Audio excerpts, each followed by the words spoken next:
Their pickup truck is the only way out of their home. In a matter of hours, this family's acreage was transformed into a lake as runoff filled their yard and surrounded their home.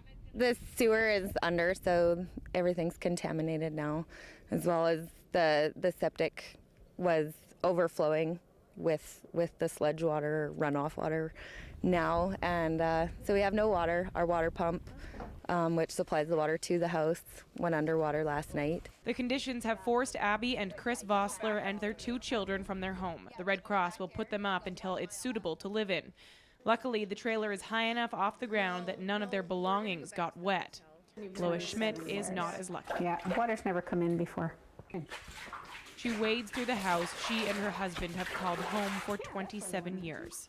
We had more snow here than I've ever seen in 27 years here, so it all had to go somewhere, and there just wasn't enough capacity to carry it away. And this is maybe the saddest bit, is the piano was about 13 inches deep, so I'm not sure how that's going to fare. The damage is widespread, spanning across the entirety of Newell County. The county is wet. This morning we flew over, 2 councillors and the public works supervisor, and it was just overwhelming. There is so much water.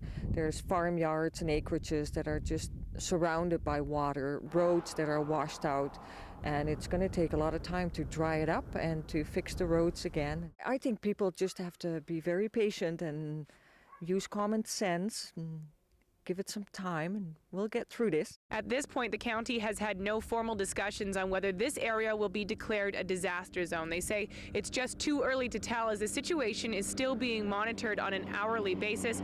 However, officials say it all depends on what's left when all this water dries up. Cheryl Oates, Global News, near Patricia.